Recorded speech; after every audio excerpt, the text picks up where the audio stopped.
bonjour et merci de nous retrouver pour la Foi prise au mot, votre rendez-vous hebdomadaire de réflexion et de formation. Vous en avez pris l'habitude, toutes les années nous vous proposons une série de carême et cette année nous nous engageons dans une longue série qui nous conduira jusqu'à Pâques, 7 numéros pour parler de ce qui constitue le cœur de la vie communautaire de l'Église, les 7 sacrements. Et pour commencer cette série liturgique qui, je l'espère, nous servira de guide, nous avons décidé de bouleverser l'ordre pour mieux coller au temps liturgique. Donc au lieu de commencer par le baptême, nous finirons par le baptême à Pâques. Donc on va commencer par le sacrement qui nous permet d'entrer de plein pied dans le carême, qui est le sacrement de réconciliation, qu'on appelle aussi la confession ou la pénitence. Et pour mieux entrer dans ce sacrement, 2 invités, le père Arnaud Toury, bonjour. Bonjour. Vous êtes prêtre du diocèse de Reims et vous êtes également délégué diocésain à la pastorale liturgique et sacramentelle. Donc vous êtes tout à fait compétent pour parler de sacrement. Et puis pendant tout ce carême, on va vous retrouver, père François Potet. Je suis très content parce qu'on avait fait l'an dernier une série qui avait été que les téléspectateurs avaient beaucoup aimé. Donc on va espérer que ça sera pareil. Hein. Voilà. Et donc je suis vraiment content. Merci. Et donc vous êtes toujours curé à Notre-Dame du Travail et c'est à Paris. Avec joie. Voilà. Alors bon, à la fois on va parler de pénitence, on lance aussi un peu la série. J'ai envie de vous poser la question, vous qui êtes spécialiste de pastoral et de sacramentaire. C'est quoi un sacrement déjà? Parce qu'on va se lancer dans une série, autant savoir de quoi on va parler. Alors un sacrement, la définition traditionnelle, c'est que c'est un canal de la grâce. Mais le Concile Vatican II a renouvelé un peu la définition en disant d'abord que c'est l'Église qui est en quelque sorte le sacrement. Elle est le corps du Christ et donc le signe et le moyen de l'union intime avec Dieu et de l'unité du genre humain. Donc l'ensemble des 7 sacrements se rattache à cette sacramentalité de l'Église et donc le sacrement de pénitence et de réconciliation peut être regardé comme un signe et un moyen de l'union intime avec Dieu et de l'unité du genre humain. Alors, vous dites signe, moyen. Voilà. Donc ça veut dire signe, c'est que ça manifeste, et moyen, c'est par là qu'il faut passer. Voilà. Alors le signe, il a aussi une catégorie intéressante, une composante intéressante, c'est qu'il renvoie à quelque chose qu'il n'est pas tout à fait. C'est-à-dire que les signes nous donnent part au mystère pascal du Christ, mais ne sont pas la mort et la résurrection du Christ en direct. Par contre, ce sont des moyens qui sont offerts pour participer à cette mort et à cette résurrection du Christ. Donc, pour vous, ça c'est la définition officielle. Oui. Ça fait quoi votre définition? J'aime bien commencer par l'Église, enfin ce qu'a dit le Concile. L'Église, sacrement du Christ, c'est signe efficace qui signifie ce que ça représente. L'Église est le visage du Christ. Et ça, pour moi, c'est vraiment très très important. L'Église est le visage du Christ. C'est-à-dire vous, moi, nous tous ensemble, la communauté des chrétiens est sacrement du Christ, sacrement de l'Église, sacrement, c'est-à-dire elle rend visible le mystère du Christ. Et chaque sacrement va rendre visible et efficace une certaine facette de ce mystère du Christ et par laquelle la grâce nous est donnée dans différentes circonstances de la vie ou différentes étapes de la vie. C'est vraiment Je pense que ce qui est important, c'est de comprendre que Dieu est au-delà de ces sacrements, c'est-à-dire les sacrements, Dieu n'a pas besoin des sacrements, mais Dieu en fait le chemin ordinaire et nécessaire pour les baptiser à la fois de sa grâce. Ça veut dire que si pour une raison impérieuse et indépendante de notre volonté, on ne peut pas avoir accès aux sacrements, pour une raison ou pour une autre, on en reparlera certainement au cours des émissions, la grâce de Dieu peut passer quand même. Mais nous en avons besoin. Mais nous en avons besoin. Voilà. Et ça, c'est très important. Nous avons besoin des sacrements parce que nous avons besoin de signes visibles et qui incarnent la grâce à travers des gestes, à travers des paroles, à travers des célébrations liturgiques et qui, pour nous, qui sommes incarnés, nous avons besoin de signes, de choses visibles, de choses qui objectivent, en fait. Qui objectivent la grâce de Dieu pour nous aujourd'hui. Oui. Alors, est-ce qu'il l'objective ou est-ce qu'il la provoque? Ce sera ma dernière question, parce qu'après on va rentrer dans le sacrement, mais c'est aussi la question de la pénitence. Est-ce que ce sont des actes magiques qui font que, à partir du moment où on a eu le bon sacrement dans le bon ordre, si possible bien dit, ça marche? Non, parce que le sacrement, il est toujours du côté de l'initiative de Dieu et pas de la nôtre. Donc c'est Dieu qui vient à notre rencontre. Donc ce ne sont pas des gestes imprécatifs qui le feraient venir. C'est lui qui vient et qui vient à travers les sacrements. D'une part, et d'autre part, c'est une bonne traduction pour la confession, ça, oui. parce que ça dépend de l'ouverture de mon cœur. Si le sacrement peut donner la grâce de Dieu, si mon cœur est bouché, ça passe pas. Et donc, c'est pas une formule magique que je dis abracadabra, pouf pouf, t'es sauvé. Il faut que mon cœur soit ouvert et disposé à la grâce. Et c'est bien pour ça que le sacrement de la réconciliation et de la pénitence va m'aider à ouvrir mon cœur pour accueillir la grâce du pardon de Dieu. Oui. Alors, justement, pardon de Dieu, je crois qu'on va, plutôt que de commencer à parler directement du sacrement, comment ça fonctionne, etc., je vous propose qu'on écoute un des beaux passages de Paul, la deuxième épître aux Corinthiens, c'est le chapitre 5. Il est mort pour nous tous, afin que les vivants ne vivent plus pour eux-mêmes, mais pour celui qui est mort et ressuscité. L'amour du Christ nous étreint à cette pensée qu'un seul est mort pour tous, et donc que tous sont morts. Et il est mort pour tous, afin que les vivants ne vivent plus pour eux-mêmes, mais pour celui qui est mort et ressuscité pour eux. Aussi, désormais, ne connaissons-nous plus personne à la manière humaine. Si nous avons connu le Christ à la manière humaine, maintenant, nous ne le connaissons plus ainsi. Aussi, si quelqu'un est en Christ, il est une nouvelle créature. Le monde ancien est passé, voici qu'une réalité nouvelle est là.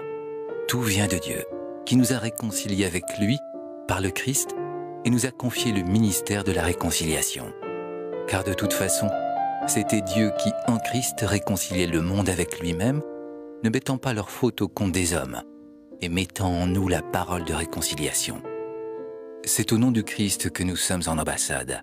Et par nous, c'est Dieu lui-même qui, en fait, vous adresse un appel. Au nom du Christ, nous vous en supplions, laissez-vous réconcilier avec Dieu. Celui qui n'avait pas connu le péché, il l'a, pour nous, identifié au péché, afin que, par lui, nous devenions justice de Dieu. Voilà, alors c'est un texte absolument magnifique, absolument magnifique. Fondamental. Fondamental. Alors ça va être difficile de ne pas passer toute l'émission à le commenter, mais j'ai juste quelques points. Il y a ce passage, vous avez même souligné en l'entendant, c'est le verset 16.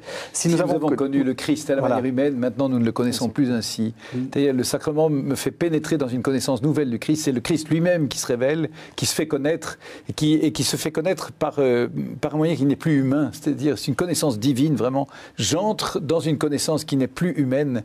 C'est la grâce. C'est-à-dire, je vous connais d'une façon humaine, mais je peux vous connaître aussi d'une façon divine. Dans la lumière de Dieu, je vois tout dans sa lumière et tout est changé. Et c'est nouveau, et c'est toujours nouveau aussi. Toujours nouveau. C'est-à-dire qu'on est vraiment sur le versant de la bonne nouvelle, donc quelque chose qui est sans cesse neuf, en fait. Et je crois que ça a quelque chose à voir de très profond avec ce dont on parle aujourd'hui, le sacrement de réconciliation, parce qu'effectivement, il y a ce surgissement de la nouveauté de Dieu dans notre vie qui, elle, tend à une forme de vieillissement, en un sens, et qui vient complètement la régénérer. Il fait toutes choses nouvelles. Voilà. Il fait toutes choses nouvelles.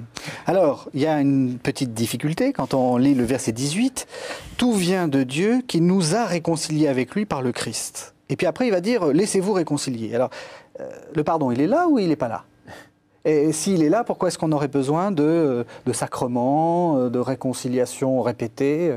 On est sauvé ou on n'est pas sauvé? Alors, on l'a un peu dit en introduction, Dieu prend l'initiative du pardon, c'est une initiative pleinement libre et totale, qui se manifeste dans l'événement de la résurrection, essentiellement, enfin de la mort et de la résurrection du Christ. Au matin de la résurrection, le Christ se présente au milieu des apôtres, il leur montre ses plaies, et au lieu de les condamner, de les mettre en face de l'horreur qu'il a eu à subir en partie à cause d'eux, puisque chacun a démissionné de son poste, en fait, il leur dit « la paix soit avec vous ». Donc il y a en amont de tout sacrement cet événement du mystère pascal, la manifestation glorieuse du Christ ressuscité, qui ne vient pas accuser l'homme, qui ne vient pas lui faire reproche. Maintenant, on l'a dit, en face de cet événement, c'est à chacun de se situer et de s'ouvrir ou pas. Enfin, notre liberté demeure entière aussi. Vous vous rappelez, après la première annonce la profession de foi de Pierre, Pierre fait des reproches à Jésus parce que Jésus annonce la mort et Jésus lui dit quelque chose de très significatif. Passe derrière moi, Satan. C'est moi qui vais ouvrir la porte. C'est moi qui vais ouvrir le chemin. Je passe devant parce que moi je suis le seul à pouvoir ouvrir cette brèche dans la mort. Je suis le seul à pouvoir pénétrer. Après vous passerez. Alors, du coup, ayant passé, lui, la mort et dans la résurrection, il revient nous voir en disant « Veux-tu passer avec moi ?» Veux-tu, c'est-à-dire, nous sommes réconciliés, c'est fait, nous sommes sauvés. Mais maintenant, est-ce que nous accueillons cette réconciliation ? Est-ce que nous accueillons ce don de Dieu ? Et cette question, elle est radicale, elle est tragique, enfin, elle est dramatique au sens... c'est une décision existentielle. Si j'ouvre mon cœur à cette grâce, elle est donnée à plein baquet, si j'ose dire. C'est un torrent qui coule, mais si mon cœur est fermé, il n'y a rien. Du coup, Jésus vient me demander... J'aime beaucoup cette phrase dans l'Apocalypse. « Voici que je me tiens à la porte et je frappe. Celui qui entend ma voix, qui ouvre la porte, j'entrerai chez lui pour souper, lui près de moi et moi près de lui. » Jésus frappe à la porte de mon cœur. Lui ouvriras-tu ? Voilà. Cette question, elle est terrible. Elle est belle, mais elle est terrible. L'enjeu, c'est de laisser Dieu faire. Parce que ici, Exactement. Paul ne dit pas au nom du Christ, réconciliez-vous avec Dieu. Laissez-vous réconcilier. Enfin, moi, ça me fait penser à Bienheureuse Élisabeth de la Trinité qui dit à la fin de sa vie, mais laisse-toi aimer. Enfin, Exactement. Voilà, c'est l'enjeu peut-être de toute notre vie spirituelle. Absolument. Parce que, quelque part, nous avons toujours un peu de mal à croire à l'amour. Oui. Le premier juge, c'est nous-mêmes. Oui. Le premier juge de notre vie, moi, ça me fait. C'est le psychiatre Viktor Frankl qui disait ça. Regardez-vous dans la glace le matin, mais vous verrez le pire des juges. Voilà. Donc, l'idée même d'oser croire que Dieu puisse nous réconcilier avec lui, elle reste toujours un peu un peu inimaginable. Oui. Et donc, il y a une vraie... Le chemin de conversion par lequel on doit passer, c'est quand même d'accueillir ça et de se laisser éblouir par ça. Alors, il y a aussi dans ce texte cette sorte de supplication de Paul avec cette idée qu'on trouve donc au verset 20, nous sommes en ambassade. Est-ce que vous avez l'impression d'être en ambassade ? Ah oui, moi j'aime beaucoup ça. Moi j'aime beaucoup ça. Je viens frapper à la porte des cœurs et de la part du Christ. Et comme saint Paul, je vous en supplie, ouvrez vos cœurs, laissez-vous réconcilier. Moi je trouve ça formidable. Et j'aime beaucoup cette définition du prêtre comme ambassadeur du Christ, et qui est comme ambassadeur d'une bonne nouvelle, ambassadeur de la patrie. Dieu m'a institué, Dieu m'a donné cette mission d'être ambassadeur dans le monde des pécheurs auquel je participe, parce que je suis un pauvre type comme tout le monde. Et heureusement que moi j'ai un confesseur qui est ambassadeur pour moi aussi, qui me dit à moi, François, laisse-toi réconcilier toi aussi. Parce que c'est pas parce qu'on aide les autres qu'on est soi-même, on est tous les mêmes devant le mystère. C'est ce qui me fait sourire quand j'entends, nous sommes les ambassadeurs, parce que le titre, c'est pas un titre de gloire pour nous prêtres, c'est vraiment de l'ordre du service. Absolument. On est autant les serviteurs de ce pardon, et je crois que chaque prêtre a la conscience vive, en fait, qu'il rend ce service tout en étant lui-même le premier destinataire. Surtout quand on confesse. Chaque fois qu'on entend la confession de quelqu'un, on se dit « Oula, moi aussi... » vous êtes là en train il n'y a aucune originalité dans le péché.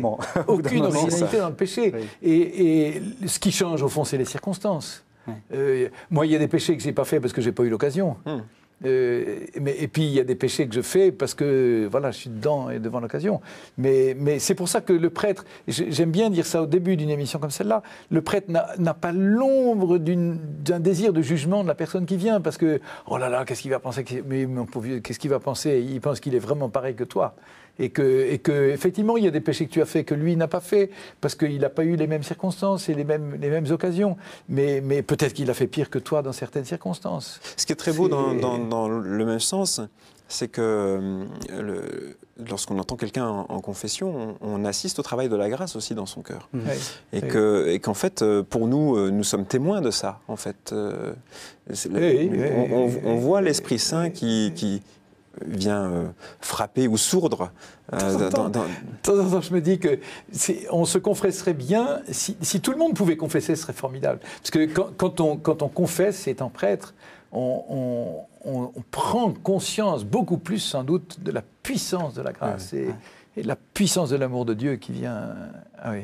On entend beaucoup ça de la part des personnes, par exemple, qui sont membres d'une aumônerie d'hôpital ou de prison et qui entendent les confidences très fortes de certaines personnes et qui sont des témoins émerveillés du travail de Dieu dans la vie. Alors, dernière question à propos de ce texte. Paul dit, l'apôtre dit, vous êtes en ambassade, vous êtes ambassadeur. Est-ce que vous êtes en même temps le ministre plénipotentiaire, c'est-à-dire celui qui a tous les pouvoirs? En gros, est-ce que vous pouvez donner le pardon à tout? Est-ce que ça vous est arrivé de dire, là, non? Il y a des cas réservés, ce qu'on appelle des cas réservés, c'est-à-dire qu'il y a des situations de péché tellement... dont les répercussions sont tellement grandes, par exemple le meurtre, qui implique quand même de la part du pénitent et du confesseur, une vraie prise en compte de l'étendue du péché dans ses conséquences. Donc, dans ces cas-là, ça ne peut pas être n'importe quel prêtre qui peut donner l'absolution. Il y a ce qu'on appelle le pénitencier diocésain. Il y a un prêtre qui a à charge, justement, de la part de l'évêque, de pouvoir remettre les péchés lourds. Je dirais même pas graves, mais lourds. Ceux dont les conséquences, évidemment, ont une implication sociale et humaine tellement profonde qu'on ne va pas... c'est même au bénéfice de la personne, c'est-à-dire que... elle peut prendre au sérieux l'absolution qu'elle a reçue parce que vraiment, justement, on a pris du temps et les moyens de ne pas donner l'absolution comme ça par un détour. C'est-à-dire qu'il faut une cohérence. Je peux tout pardonner. Tout est pardonnable. Le péché le plus grave ne sera jamais, comme dit sainte Thérèse, qu'une goutte dans un océan d'amour, un brasier ardent. Donc aucun péché n'est trop grave pour Dieu. Dieu est tellement au-delà. Mais il faut qu'il y ait une cohérence. C'est-à-dire, est-ce que le pardon de Dieu peut prendre racine dans ton cœur? Est-ce que ton cœur est disposé à recevoir la grâce? Si tu me dis, j'ai fait ça, mais je compte bien continuer parce que je suis dans une situation dont je n'ai pas du tout envie de sortir, ben oui, mais il faut bien qu'il y ait une cohérence dans ta vie qui permette d'accueillir le pardon pour une véritable conversion. Si y a, le pardon, il est donné, mais est-ce que toi, tu es en situation d'accueillir ce pardon? Si tu n'es pas en situation d'accueillir ce pardon, et peut-être pour des raisons graves et difficiles et douloureuses parfois, tu es dans une situation qui ne peut pas permettre ce changement de situation, alors peut-être il faudra attendre qu'on sorte de telle ou telle situation pour que le pardon sacramentel soit donné. Ouais. Ce qui ne t'empêche pas de vivre en amour, dans l'amour de Dieu, mais que le pardon formel, sacramentel soit donné, là, c'est une autre affaire. Il y a quelquefois des situations qui ne permettent pas immédiatement de donner une solution. Je crois que ce qui est important dans ce qu'on a redécouvert avec la réforme liturgique, c'est le fait que tout sacrement est un chemin. Il y a un avant alors les sacrements du rituel de l'initiation chrétienne, fondamentalement, offrent un chemin parfois très long, mais pour la pénitence aussi. Et les formes de la pénitence et de la réconciliation ne se réduisent pas à l'instant T du sacrement de réconciliation. Il y a tout un travail intérieur, personnel, fraternel, communautaire, social à mettre en œuvre, quelquefois avant d'arriver à l'étape sacramentelle. Quelquefois, ça va être dans le sens inverse, le sacrement qui est le déclencheur, l'initiateur de quelque chose qui va aboutir à un déploiement dans la vie de la personne sur la durée. Voilà. Donc, on en reparlera certainement à propos de la pénitence qui permet de prolonger et souvent de renouveler. Le sacrement de la réconciliation, il est souvent en deux temps, surtout pour les personnes qui ne sont pas confessées depuis très longtemps. Il y a une première confession, moi j'appelle ça une confession de débouchage.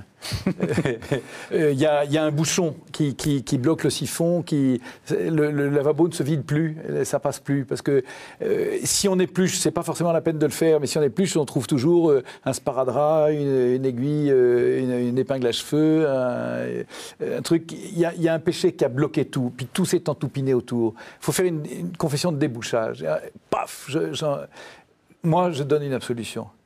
Presque toujours, 1 semaine, 2 semaines, 1 mois après, on va y revenir. Mon père, tiens, il y avait ça encore que j'aurais voulu dire, mais je ne voyais pas encore clair. Je vais redire ça. Je redonne un pardon. Et je me rappelle d'un garçon comme ça qui mourait, que j'ai accompagné pendant plusieurs semaines. La première confession qu'il a faite, il ne s'était pas confessé depuis des années, il n'a rien dit. Mais j'ai entendu, comme jamais, j'ai entendu son cœur qui craquait.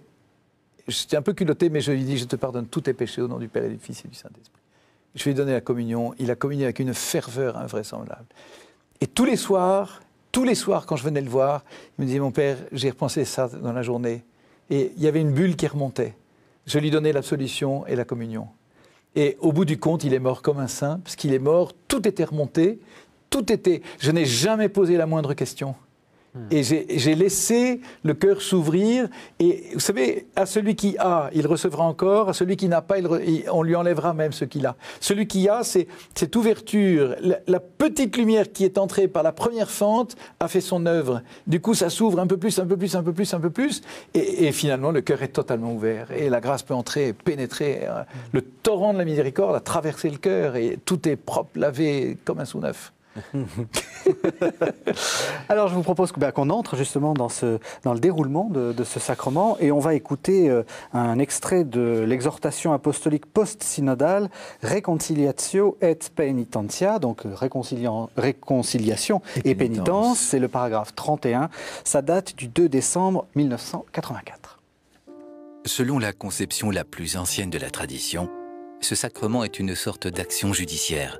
Mais celle-ci se déroule auprès d'un tribunal de miséricorde, plus que d'étroite et rigoureuse justice, ce tribunal n'étant donc comparable aux tribunaux humains que par analogie, en ce sens que le pécheur y dévoile ses péchés et sa situation de créature sujette au péché.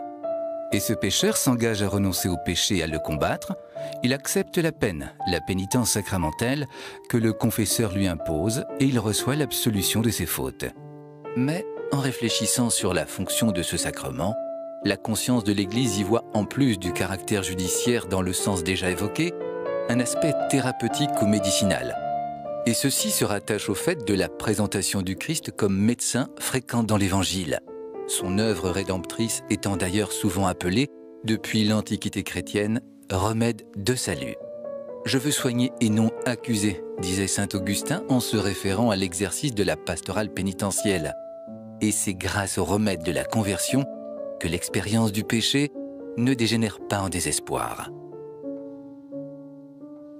Voilà, alors en entendant cette exhortation, alors je dois dire que j'ai choisi le paragraphe 31 et il y a d'autres paragraphes qui sont plus, enfin, où on parle beaucoup plus de l'amour. Mais là, il y a quelque chose qui choque un peu, c'est cette idée de tribunal, d'action judiciaire, ça fait peur. Ça fait peur. Oui, sauf si on comprend, et à mon avis c'est l'enjeu, sauf si on comprend que c'est un tribunal d'amour. C'est une action judiciaire, mais où le jugement, c'est l'amour. C'est l'amour qui me juge. Alors c'est terrible parce qu'il n'y a rien de plus exigeant que l'amour. Devant l'amour, je suis à nu. C'est-à-dire, devant l'amour de Dieu, je suis comme un enfant à nu. Mais cette mise à nu permet justement... c'est extraordinaire de sentir que c'est l'amour qui me juge. Parce que l'amour m'emporte et l'amour dissout, au sens fort, dissout le péché qui n'existe plus. Autant que je m'ouvre à cet amour, le tribunal, ça y est, je suis jugé, c'est-à-dire je suis sauvé. Saint Jean l'écrit très très nettement en disant l'amour ignore le jugement, c'est-à-dire à celui qui est dans l'amour, il n'y a plus de jugement, puisque ça y est, c'est fait. Celui qui se ferme, ah voilà, alors laisse-toi aimer, c'est ce qu'on a déjà dit, laisse-toi aimer. Aimer, c'est bien, l'enjeu, c'est d'apprendre à se laisser aimer. Alors dans ce paragraphe, on emploie une analogie judiciaire et puis il y a aussi l'analogie thérapeutique. C'est ça. Dans l'analogie judiciaire, moi ce qui me paraît intéressant d'entendre aussi, c'est quand Jésus, dans son discours après la scène, dans l'évangile de Jean, dit « Je vous enverrai un autre avocat ». Qui est l'Esprit Saint, c'est-à-dire que précisément si on reste sur l'analogie judiciaire avec à la fois l'envergure et la démesure de ce qu'on vient de dire, et puis en même temps il ne faudrait pas du coup tomber dans une version étriquée dans l'autre sens, ce que dit le texte, savoir le jugement, il est sans commune mesure avec nos jugements humains, avec notre justice humaine. D'autant que Dieu le Père lui-même nous donne les deux avocats les mieux placés pour intercéder en notre faveur, qui sont son Fils et l'Esprit. Et Jésus dit, voilà, je prierai le Père, il vous donnera un autre avocat. Voilà, c'est sur l'ordre de l'analogie.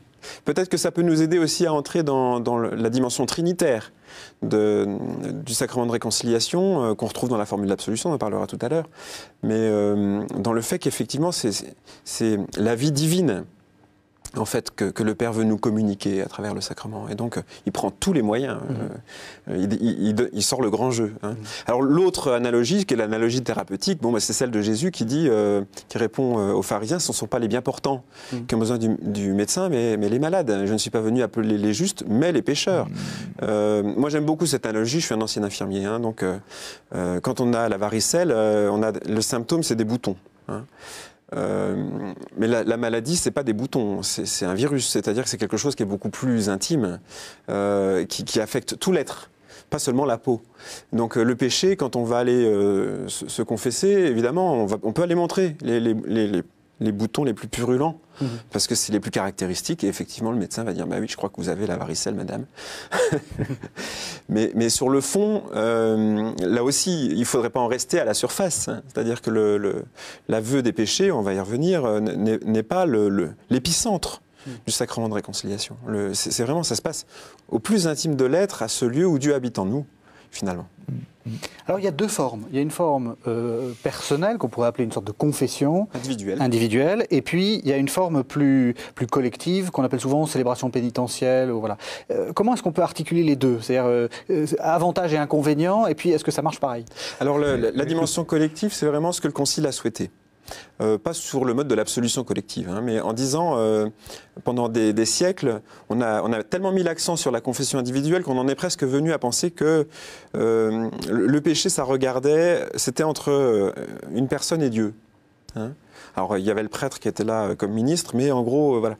Or, la communion des saints fait qu'en fait, notre péché comme notre sainteté affecte le corps tout entier. Et que donc, chaque fois qu'une personne vient recevoir le sacrement de réconciliation, c'est un enjeu pour toute l'Église et pour l'humanité tout entière. Je reviens sur la définition du sacrement tout à l'heure, signe et moyen de l'union intime avec Dieu et de l'unité du genre humain. Chaque fois que je vais recevoir le pardon de Dieu, en fait, j'ouvre la porte non seulement pour moi, et la lumière entre non seulement dans ma vie personnelle, mais elle entre un petit peu plus dans le monde. Et c'est là où c'est aussi complètement neuf. Alors, il faut bien faire la distinction entre dans les célébrations collectives ou communautaires, avec ou sans absolution collective. Il faut faire attention parce que l'absolution collective n'est permise que dans des cas très très très particuliers qui concrètement, on n'arrive à peu près jamais. Donc, c'est célébration communautaire avec absolution et avec aveu et absolution personnelle. Mais effectivement, j'aime bien dans une paroisse ou dans une communauté chrétienne ce sens de la communauté. C'est, je crois, très très important. Et pendant le carême, là, c'est vraiment le moment de faire un grand temps pénitentiel, peut-être marqué par des étapes qui pourraient se terminer dans la Semaine Sainte par une journée du pardon, ou par telle ou telle soirée. Chez nous, dans ma paroisse, on a mis en œuvre depuis quelques années un lavement des pieds, une célébration liturgique du lavement des pieds, qui donne une espèce de booster de charité absolument formidable. Et à l'occasion de quelque chose comme ça, avec une absolution qu'on peut recevoir à un autre moment, mais il y a une démarche vraiment où on prend conscience qu'effectivement, mon péché personnel alourdit la communauté, et le fait que je reçois la grâce, eh ben, ça allège tout le monde et ça fait monter tout le monde. Ça, c'est très important d'en prendre conscience. D'entraînement. Oui, c'est-à-dire que comment faire boire un âne qui n'a pas soif, on sait, on met à côté un âne qui a soif. Donc, quand en communauté, on vit une démarche de réconciliation et de pénitence qui a des caractéristiques individuelles, donc célébration communautaire avec absolution individuelle, en fait, l'humilité des uns appelle l'humilité des autres. Je crois d'émulation. Voilà, oui, c'est ça. Nous nous entraînons. Voilà. Oui. Alors, on va essayer de voir les différentes étapes du sacrement et peut-être commencer en disant que c'est pas, ce sacrement ne débute pas au moment où on commence à faire son signe de croix devant le prêtre. Alors, traditionnellement, on parlait de préparation, d'examen de conscience. Vous y croyez, vous ? Bien sûr. Alors, expliquez-moi. Alors, après, ce qu'il faut préciser, c'est de quelle conscience parle-t-on ? On parle de la conscience du croyant. Oui. C'est-à-dire qu'il s'agit, au fond, non pas de se juger, de s'évaluer selon ses propres critères, ou bien des critères moraux qui peuvent être des critères sociaux ou familiaux, donc ce que les sciences humaines appellent le surmoi, pour le dire dans le langage de la psychologie. Oui. Mais il s'agit bien de se mettre en face de la révélation. La révélation de ce mystère inouï, c'est que Dieu nous aime sans jamais éprouver de répulsion pour nous. Il a un dégoût profond du péché, parce que le péché nous détruit, mais il a un amour profond du pécheur que nous sommes. Et donc, il s'agit quelque part... Alors, ça peut être à travers la méditation quotidienne de la parole, à travers des célébrations liturgiques auxquelles on a participé, à travers un échange au sein d'un groupe caritatif où on va rencontrer des personnes en situation de pauvreté ou de misère, qu'a lieu cette révélation pour nous. Elle ne se décrète pas, en un sens. Par contre, c'est à la lumière de cette révélation qu'on doit s'examiner, en se disant, mais finalement, comment j'ai manqué à l'amour ? Ou pour le dire autrement, moi j'aime bien l'idée d'être accordé dans les deux sens du verbe, c'est-à-dire être mis en harmonie et puis d'être donné. Et comment je suis désaccordé à Dieu, précisément. Quand je perçois l'immensité de son amour et de sa miséricorde, je perçois dans le même mouvement comment je suis désaccordé. Et donc ça n'est pas un examen qui porte sur le sentiment de culpabilité. Du tout, mais qui porte vraiment sur l'humilité de reconnaître qu'effectivement, dans ma vie, je pose des actes contraires. Il faut que ça soit formalisé, il faut qu'il y ait un certain... Je me méfie beaucoup des examens de conscience qu'on trouve encore dans certains petits bouquins ou dans certaines fiches. Alors, premièrement, t'as fait ça, oui, non, t'as fait ça. Une sorte de QCM. Voilà, une espèce de code, de code moral, puis avec une distinction avec laquelle j'ai jamais été très à l'aise. Alors, les péchés par rapport à Dieu, les péchés par rapport aux autres, les péchés par rapport à moi. Moi, je sais pas très bien ce que ça veut dire tout ça. Moi, j'aime mieux prendre, par exemple, les béatitudes. C'est une des choses assez classiques, mais heureux les pauvres de cœur, le royaume des cieux est à eux. Est-ce que je suis pauvre de cœur ? Et je ne vais pas me poser la question à moi-même, Seigneur, qu'est-ce que c'est être pauvre de cœur ? Et c'est vraiment la lumière de Dieu qui m'éclaire et qui m'est donnée pour reconnaître, pour illuminer au-dedans de moi, tiens, il y a ça dans ma vie, dans ma journée, qui a fait que je me suis glorifié d'un truc, finalement, j'ai fait écran au lieu d'être transmetteur de lumière. Enfin, donc c'est vraiment... à la lumière de Dieu, et ça j'insiste énormément, parce que l'examen de conscience n'est pas un truc de soi-même sur soi-même, avec un espèce de code de bonne conduite où même les dix commandements. Parce que si on prend le Christ qui est sans péché, c'est-à-dire qui est parfaitement accordé au Père, transgresse un certain nombre de commandements. Alors, dites-nous lesquels, ça nous fait un peu peur. Par exemple, quand il va toucher les lépreux. C'est-à-dire qu'il se met objectivement dans une situation d'impureté. Ah oui, voilà. J'ai eu peur qu'il ait assassiné quelqu'un ou qu'il n'ait pas honoré sa maman. Une des raisons qui amène quand même à sa condamnation, c'est le fait qu'il opère des guérisons le jour du sabbat. Oui. Et que donc on le suspecte de contourner la loi. Hein. Donc il y a une... Donc l'examen ne peut pas se faire dans une sorte de compréhension rigide ou législative. Je pense que ce qui peut aider beaucoup aussi, enfin, il faut vraiment reparler de la conscience, beaucoup parler de la conscience. J'ai une conscience, c'est-à-dire chacun de nous avons une conscience, un lieu, comme dit le catéchisme, il a une très belle définition, le lieu le plus intime de la personne où Dieu réside. Et je prends conscience, comme dit saint Paul, il y a des choses que j'aurais voulu ne pas faire et que j'ai faites. Il y a des choses que j'aurais voulu faire et que je n'ai pas faites. Je m'étais promis au début du carême d'arrêter de dire du mal de Madame Machin parce qu'elle m'emmerde. Je regrette, je l'ai fait quand même. Non mais c'est important et c'est tout bête, mais c'est dans ma conscience, c'est devant Dieu, dans ma prière, je prends conscience qu'il y a des choses que j'aurais voulu faire, que je n'ai pas faites et inversement. Et là, on a quelque chose de très net sur le péché au fond. C'est pas du tout par rapport à un code de bonne conduite, c'est par rapport à des choses qui mettent mon cœur en état de maladie. Mon cœur est malade, mon cœur est... Et une mort à la joie. Et une mort à la joie, qui est significative. Voilà, c'est un indice, fiable. Saint Ignace, donc dans les règles de discernement des esprits, il dit ce qui vient de l'Esprit Saint se reconnaît. Donc c'est comme le travail de la goutte d'eau sur l'éponge, par une diffusion douce de tout ce qui est encouragement, tonifiant, voilà. Et l'action du mauvais esprit, elle est comme la goutte d'eau sur la pierre, une tristesse soudaine, voilà, un découragement, un laisser-aller. Et quand on va vers le péché, donc c'est l'autre versant, alors les méthodes se renversent. L'esprit mauvais vient comme la goutte d'eau dans l'éponge, instiller tout doucement, au départ une sorte d'attrait et d'appétit, puis finalement un dégoût profond de soi, alors que l'Esprit Saint vient nous réveiller comme la goutte d'eau sur la pierre, en nous disant « Allez, lève-toi ». Repars. Enfin, c'est la parole du fils de la parabole de l'enfant prodigue. Debout, j'irai vers mon Père. Voilà. Parce que justement, c'est à ce propos, cet examen de conscience un peu régulier, c'est seulement pour les gens qui sont déjà un peu habitués, qui sont déjà dedans. Quelqu'un qui est bouché, qui ne s'est pas confessé depuis des années, est incapable de faire ça. Tout à fait. Et donc, il sait très bien qu'il y a quelque chose qui lui pèse. Notre monde, qui est soi-disant libéré, est affreusement culpabilisé. Oui. Et pourquoi te sens-tu coupable? De quoi? Viens parler, viens voir. Et puis, il y a quelque chose dans ta vie. Oui, j'ai fait un truc, je ne suis pas fier de ça. Bon, allez, débouchage, on débouche. Et puis on va y revenir, et on va peaufiner petit à petit.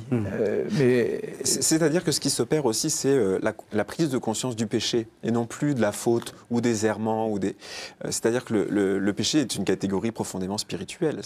Ça a à voir avec la présence de Dieu en nous, et son action, et la vie qu'il nous donne. Et donc, on est au-delà des catégories morales, en un sens, ou de convenances, qui font que dans telle société, tel comportement est bien vu, dans telle autre, il est mal vu. On est au-delà de ça. Il y a des choses qui sont objectivement bien et d'autres objectivement mal, parce que c'est du côté de la vie ou non. Exactement. Et du côté de la vie de Dieu en nous. Oui. Alors, deuxième étape traditionnelle, c'est ce qu'on appelait la contrition. Autrefois, on parlait de la contrition parfaite et du ferme propos. Oui. Alors, c'est quoi la contrition? Est-ce que c'est un mot un peu ancien? Vous lui donnerez quelle définition contemporaine? Moi, je pense, je repartirais du mot pénitence, qui vient du latin paena. Oui. Il y a deux mots pour dire peine en français. Un mot latin qui est poena et l'autre paena. Poena, c'est la peine de prison, la sanction. Voilà. Paena, c'est la peine, le chagrin, en fait. C'est la douleur que je ressens, non pas parce que je me fais mal, mais parce que, en fait, quelque chose me fait mal. Oui, c'est de l'ordre d'une émotion ou d'une motion profonde. Oui. Mais c'est quoi? C'est une sorte de regret?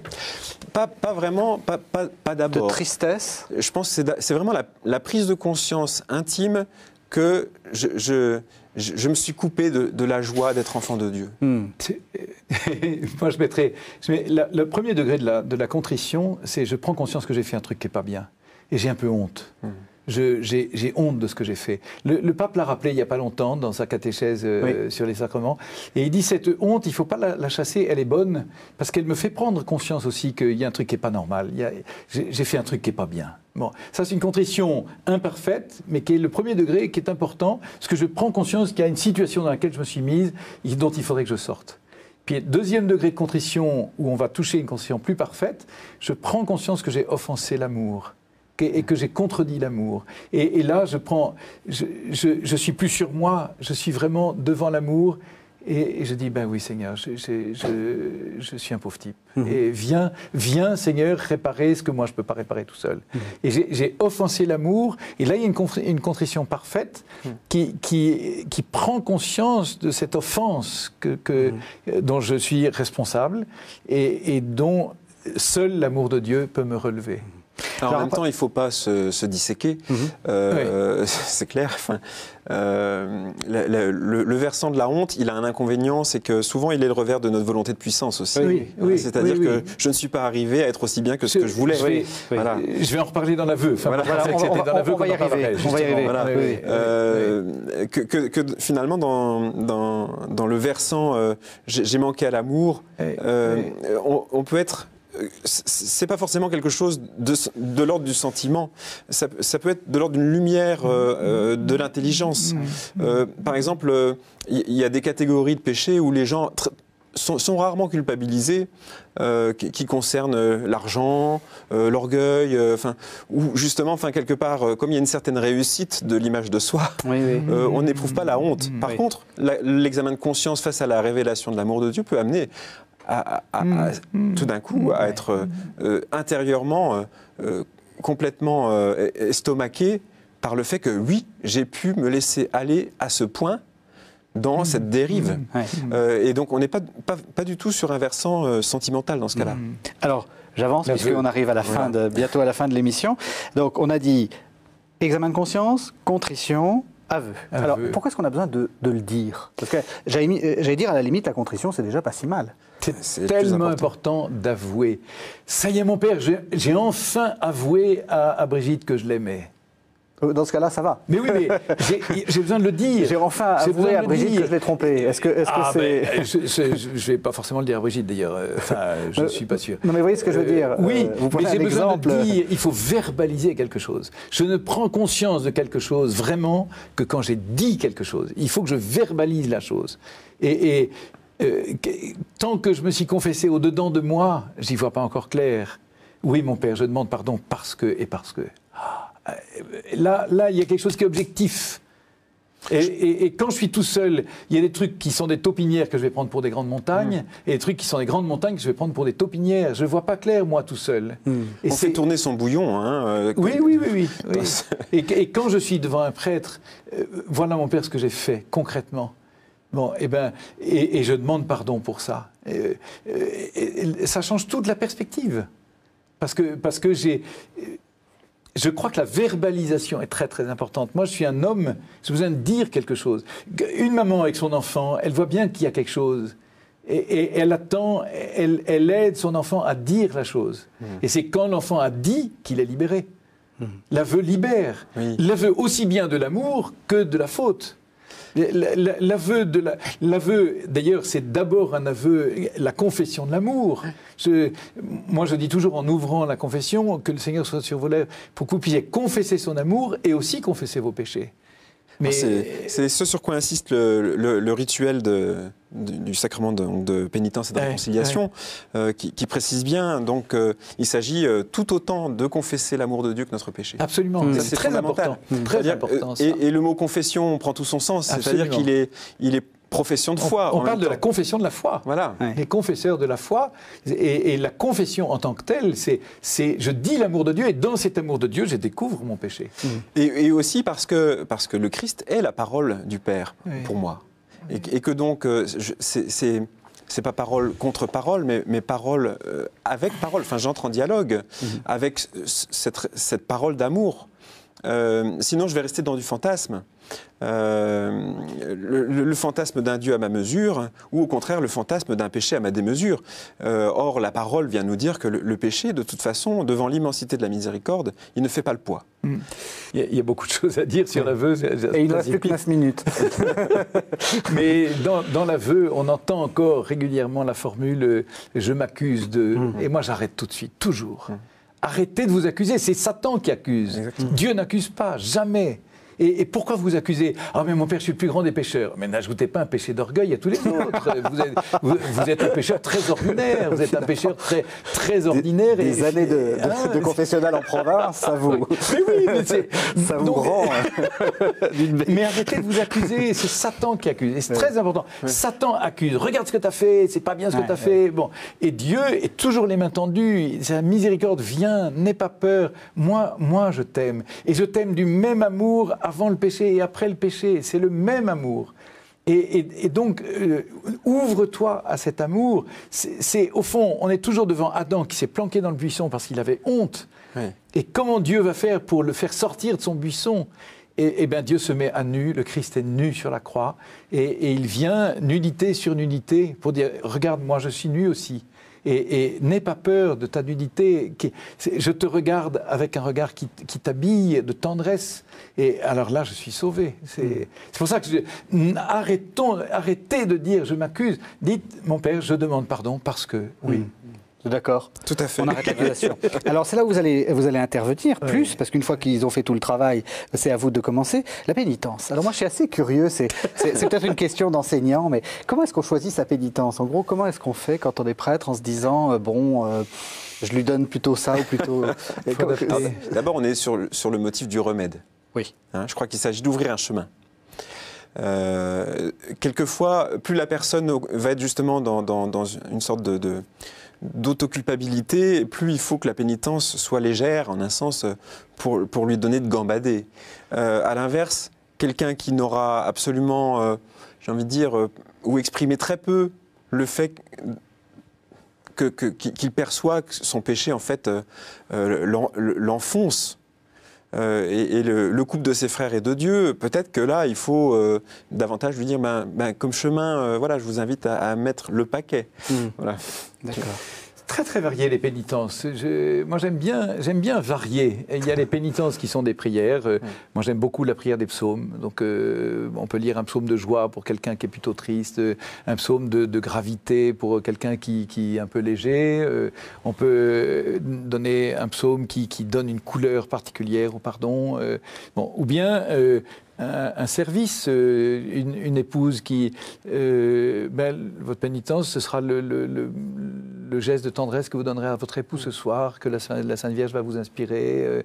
Des choses qui vont concrètement refaire ce qui a été abîmé. Dieu a pardonné, mais il faut réparer maintenant, il faut retisser les liens qui ont été... et puis les pénitences particulières pour ceux qui se confessent pour la première fois depuis des années et des années. Alors là, il y a un chemin, et moi j'aime bien donner des pénitences un peu dans le temps. Je donne presque toujours la pénitence dans ces cas-là. Pendant 9 jours, vous allez entrer dans une église, et puis vous allez mettre un cierge à la Sainte Vierge. Il n'y a que les enfants et les vieux qui savent faire ça. Vous qui êtes adultes, vous allez refaire un chemin d'enfant, et c'est tout simple, mais c'est tellement important. 9 jours de suite, et je vais prendre conscience. Presque toujours après les 9 jours, ou 15 jours, ou 3 semaines, il va revenir. Ah ben mon Père, j'ai pensé à ça, je demande pardon pour ça et ça. Et débouchage, et maintenant on va peaufiner. Et là, il y a vraiment quelque chose qui se fait. L'autre versant sur lequel le rituel insiste beaucoup, c'est la dimension sociale. C'est-à-dire qu'il y a des pénitences... quand c'est de l'ordre de la prière, comme confesseur, on est attentif à ce que ce soit pas une prière qui recentre la personne sur elle-même et qui l'ouvre à un don d'elle-même. Et quelquefois aussi, enfin, tout ce qui est de l'ordre de la vie caritative est fondamental.